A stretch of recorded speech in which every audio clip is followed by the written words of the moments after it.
Quero compartilhar uma palavra com você.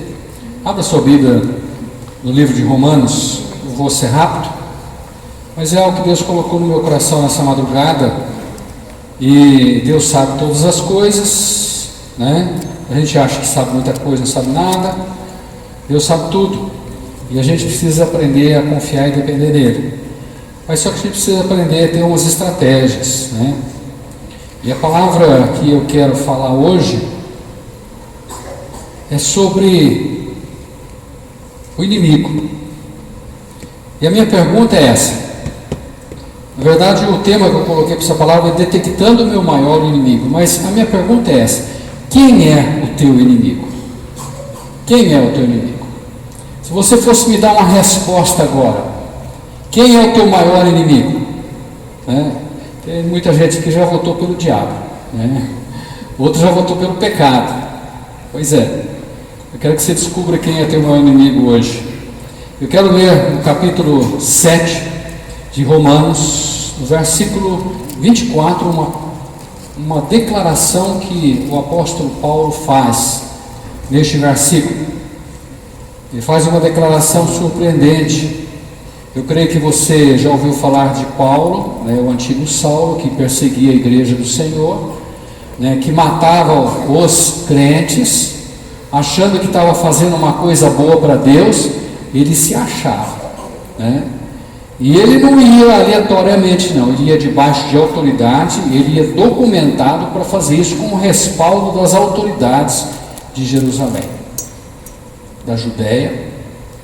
Então, Paulo, se nós fôssemos dizer hoje no linguajar nosso, Saulo era o cara que tinha o poder e a autoridade, né? E eu não consigo imaginar um Saulo que também não tivesse um pouquinho de orgulho pela condição que ele tinha e pela posição dele. E a Bíblia vai te dar uma nota a respeito disso, para mostrar um pouquinho daquilo que permeava o seu coração. Então, agora o apóstolo Paulo convertido, um servo do Senhor, né? Antes a autoridade, revestida de autoridades, né? Mas agora aquele que perseguia sendo perseguido, vivendo numa situação totalmente oposta daquela que ele realizava.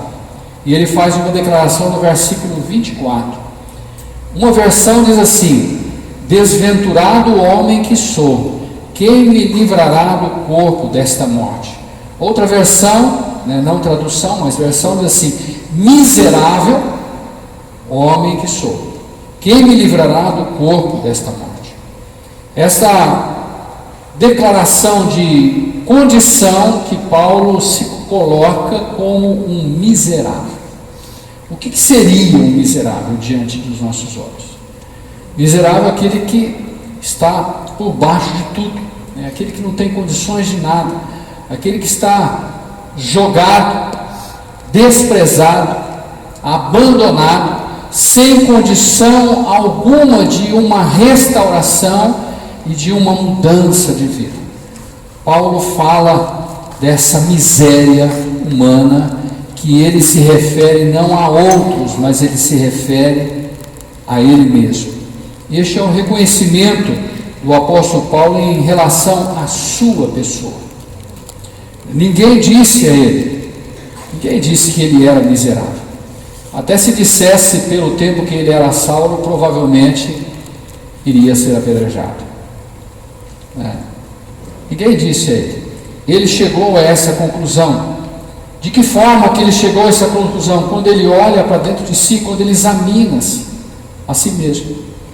E se você abrir a sua Bíblia, lá em 1 Coríntios capítulo 11, versículo 28, quando Paulo fala a respeito da ceia do Senhor, no versículo 28 diz assim: examine-se, pois, o homem a si mesmo,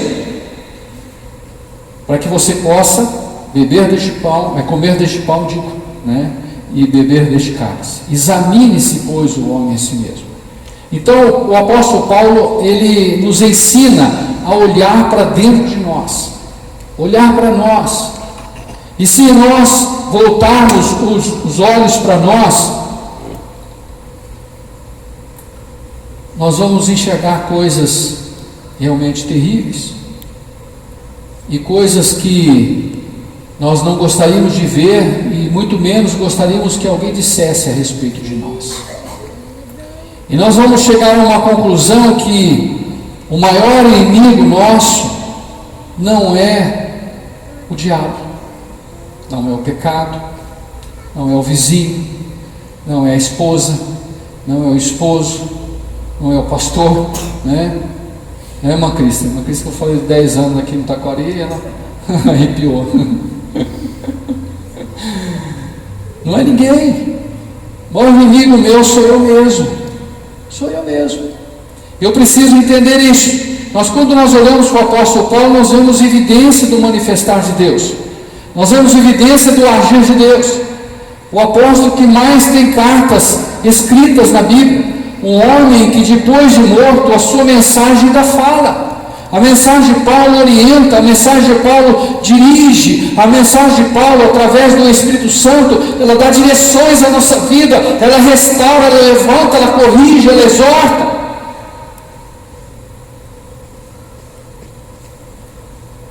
Um homem que dedicou-se a Deus. Para mim, dentro do conceito bíblico, para mim foi o maior dos apóstolos, o maior deles. Ora, como que eu vou entender isso? O maior dos apóstolos olha para si, se avalia e diz: eu sou um miserável homem que sou.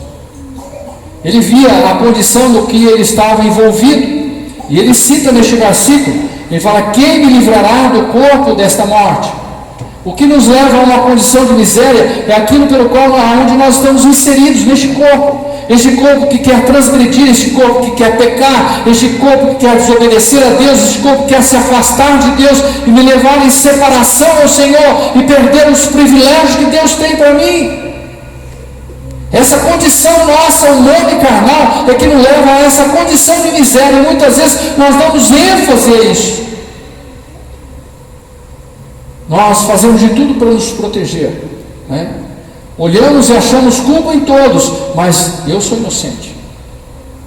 Queremos acusar todo mundo, mas eu sou inocente. Todo mundo é culpado, mas eu sou inocente. Olha para dentro de mim e fala: eu sou um coitado. Judiação do Cláudio, coitadinho do Cláudio, como ele sofre, né? Não é isso que acontece conosco. Temos dó de nós mesmos, temos pena. Paulo se achava o maioral antes da sua conversão, mas para se tornar um instrumento de Deus, ele teve que descobrir que o seu maior inimigo não era externo, não era outro qualquer, mas era ele mesmo. Se nós queremos crescer no Senhor, nós precisamos voltar os nossos olhos para dentro de nós, irmãos. Precisamos entender quem somos e parar muitas vezes de usar de muletas na vida dos outros. Ah, eu sou assim porque... Quantas vezes eu ouvi isso? Ah, pastor, eu estou passando isso porque meu pai foi assim. O cara tem 40 anos. Está sofrendo porque o pai dele tratou ele assim. Porque ele foi desprezado, porque ele foi abandonado, porque ele foi abusado na infância. Existem as consequências hereditárias, mas existem as responsabilidades nossas. E nós precisamos entender isso. Eu gosto muito de uma forma que o pastor Cote fala. Eu ouvi ele falar, isso gravei no meu coração. Não importa o que fizeram com você, não importa o que você vai fazer com o que fizeram com você. Se eu ficar lamentando o que fizeram comigo, eu vou morrer com 100 anos lamentando e carregando a marca, o peso e a cruz dessa dificuldade. Mas se eu souber passar por cima disso e reverter isso, eu posso até usar isso para me impulsionar no reino espiritual e crescer no Senhor. Na verdade, essa situação era tão forte em Paulo que o Senhor ajudou a trabalhar com ele mesmo. 2 Coríntios capítulo 12, versículo 7. Paulo faz uma declaração assim: para que não me exaltasse, para que me não exaltasse pela excelência das revelações. Paulo está dizendo assim: eu sou usado por Deus, Deus me usa, mas para que eu não me exalte com isso, porque eu não torno, eu sou o cara que Deus me usa. Então ele diz assim: foi-me dado um espinho na carne. Você sabe o que é espinho na carne? O espinho na carne, quando ele entra e você não tira, ele inflama. Quando ele inflama, ele lateja. Quando ele lateja de noite, você não dorme, né? Porque assim, o coração bate e ele faz assim, ó, tuf, tuf, né? É agonizante isso. Paulo diz: foi-me dado um espinho na carne, a saber, um mensageiro de Satanás. Deus permitiu que um mensageiro de Satanás, um enviado do inferno, ficasse perturbando Paulo. E ele diz assim: a me esbofetear, a fim de me não exaltar. Por quê? Porque ele tinha uma tendência a se exaltar. E se não houvesse um pé no freio na vida dele, ele ia se exaltar. E se ele exaltasse, ele ia perder a graça da manifestação de Deus na vida dele. Muitas vezes nós não conseguimos entender e compreender as freadas de Deus na nossa vida. Aquelas que canta pneu mesmo, aquela que sai fumaça, né? Mas Deus está querendo me dizer alguma coisa. Deus está querendo evitar alguma coisa na minha vida. Deus está querendo me proteger, porque Ele quer que eu e você, nós sejamos instrumentos na mão dEle. E muitas vezes o inimigo até não consegue impedir que nós avancemos no Senhor, chegamos na linha de Deus, ele começa a nos levar de outro lado. Agora você, um homem de Deus, uma mulher de Deus, você não precisa ouvir mais ninguém, é você e Deus e acabou. Você não precisa dar ouvido para o pastor, não dá ouvido para a igreja, não dá ouvido para o líder, não dá ouvido para nada, é você e Deus, você é o cara, você é a cara.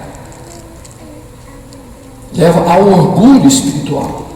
O orgulho espiritual que isola as pessoas. A pessoa isolada, ela se torna uma presa fácil do predador. E esse é o propósito de Satanás. Então ele tenta de todas as formas. Saulo tinha esse problema. Deus age em função, agir em favor de Saulo como proteção de Paulo, como proteção. Será que isso nos faz entender o porquê que muitas vezes somos usados por Deus, mas temos pontos fracos? Ah, pastor, fulano vai lá e prega a palavra uma vez, mas ele é assim, ele é assado, ele é assado, assado. Eu sei, tudo, eu também sou. Se eu não sou assado, eu sou mal cozido. Algum lugar está algum defeito, algum problema existe em nós, mas Deus usa aqueles que se dispõem. Deus usa aqueles que se entregam, Deus usa aqueles que realmente se colocam para ser bênção na mão dEle. Mas muitas vezes os pontos fracos é para fazer a nossa ligação de dependência ao Senhor. Eu não preciso mais de Deus, que eu estou fortalecido em todas as áreas. Eu preciso do Senhor, porque existem áreas que eu estou fraco. E Paulo mesmo diz: quando eu estou fraco, eu sou forte.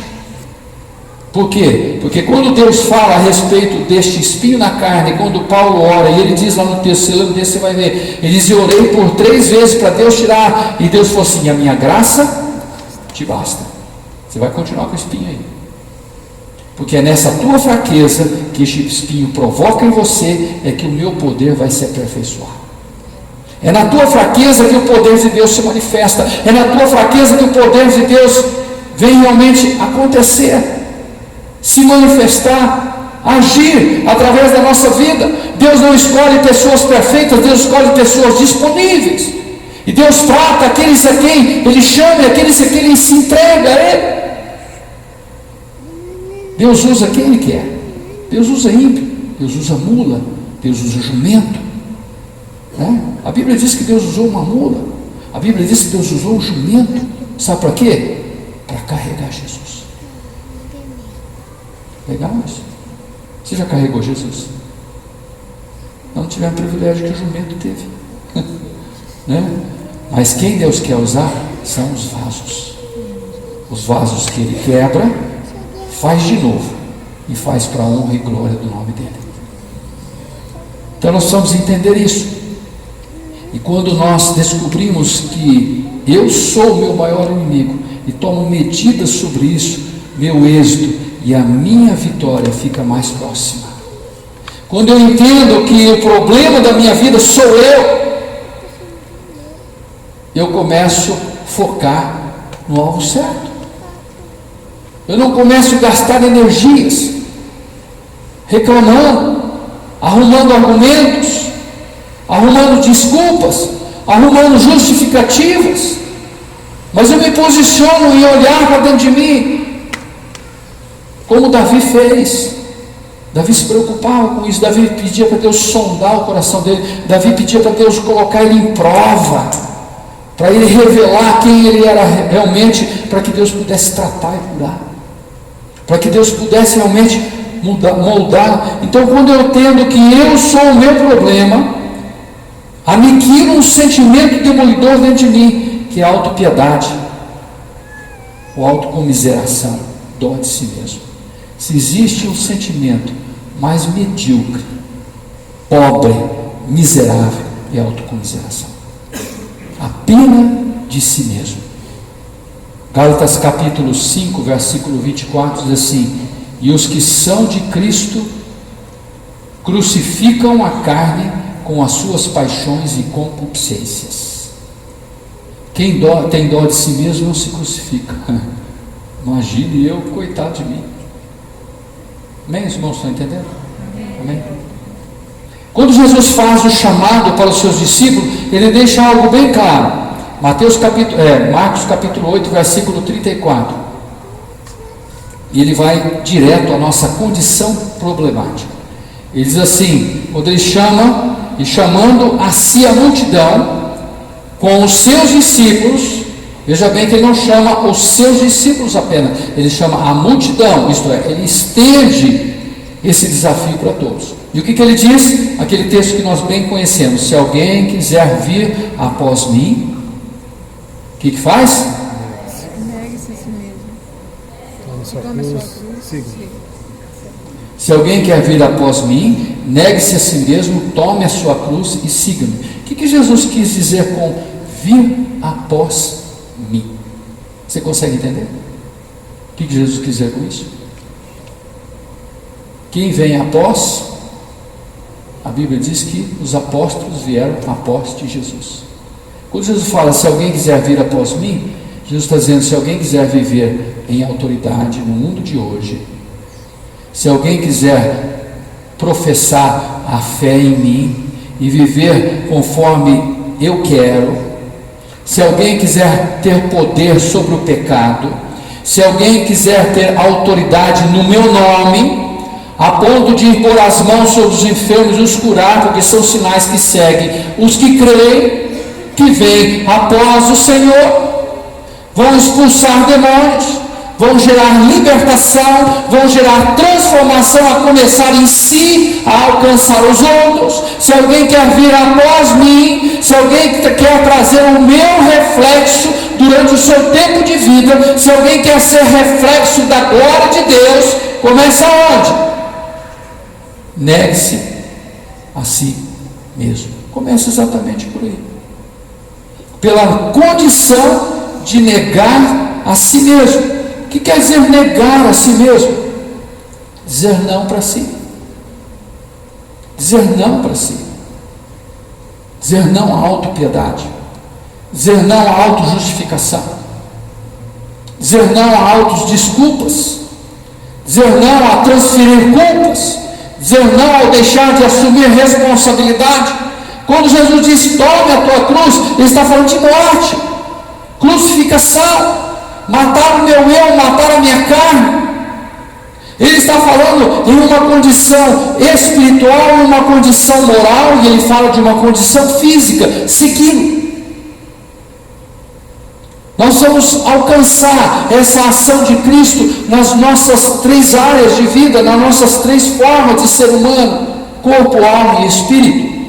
A nossa alma, o nosso espírito e o nosso corpo precisam andar numa direção única. Qual é a única? Seguindo Jesus. Queremos viver uma autoridade de Cristo, queremos viver o poder de Cristo como igreja do Senhor, queremos vir após ao Senhor e trazer o reflexo da glória de Deus, mas muitas vezes não abrimos mão, justificamos tanta coisa para nos defender. Eu gostaria que com essa palavra nós saímos aqui nessa noite com ao invés de uma autodefesa, mas uma autoacusação. Eu não quero que você seja o demônio da sua vida, misericórdia, não é isso. mas é você procurar onde estão as falhas, você parar de usar os outros. Porque se você quer ser um instrumento na mão de Deus, ser bênção na mão de Deus, você tem que parar isso. Imagine se Jesus viesse ao mundo desta forma, muitas vezes nessa condição nossa. Ah, pai, eu não vou não, porque olha o que fizeram comigo, a culpa não é minha, o pecado não é meu, não foi eu que pequei, não é eu que bebo, não é eu que fumo, não é eu que roubo, não é eu que prostituo, não é eu que minto, não sou eu, Senhor. Mas ele olhava e dizia assim: Pai, glorifica o teu nome em minha vida.